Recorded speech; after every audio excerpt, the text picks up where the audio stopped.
આજે 9મી વાર આ ગાડીને ટો કરીને મારે લાવવી પડી છે. તમે જુઓ છો કે કોઈ પણ સેન્સરનો પ્રોબ્લેમ છે, ઘોડી કે કંઈ ચડાવેલું નથી. તો પણ ગાડી કમ્પ્લીટલી પાવર ઓન નથી થતી. ઠીક છે, આ ગાડી હજી માત્ર 2800 કિલોમીટર માંડ ચાલી છે અને અત્યાર સુધીમાં આજે 9મી વાર મારે આ ગાડીને ટો કરાવવી પડી છે. કેટલામી વાર? 9મી વાર.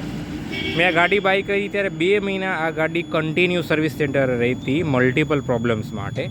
ઠીક છે, તે પછી પણ એણે સોલ્વ કરીને આપ્યું, ત્યારે પણ મલ્ટિપલ પ્રોબ્લેમ્સ હતી. ઠીક છે, અને તે પછી મેં એકવાર કમ્પ્લીટલી આખી ગાડીને બહાર રિપેર કરાવી. તે પછી પણ ગાડી કહેવાય ને કે કોન્સ્ટન્ટલી પ્રોબ્લેમ તો કરે જ છે અને સર્વિસ સેન્ટરને એ લોકો કોઈ પણ પ્રકારનો પ્રોપર સપોર્ટ આપતા નથી. સેલરે પહેલાં જ દિવસે હાથ ઊંચા કરી દીધા હતા કે એ કાંઈ નહીં કરી દે. એટલે બધાને એટલી જ રિક્વેસ્ટ કરીશ કે ભાઈ ટીવીએસનું પર્ટિક્યુલર આ મોડલ, આમ તો ટીવીએસની એક પણ વ્હીકલ બાય નહીં કરતા, કેમ કે કમ્પ્લીટલી ભંગાર કામકાજ છે આ ગાડીનું. ઠીક છે, વિચારો હજી 3000 કિલોમીટર પણ નથી ચાલી અને 9 વાર ગાડીને ટો કરાવીને લઈ જવી પડે તો ગાડીમાં હોય શું?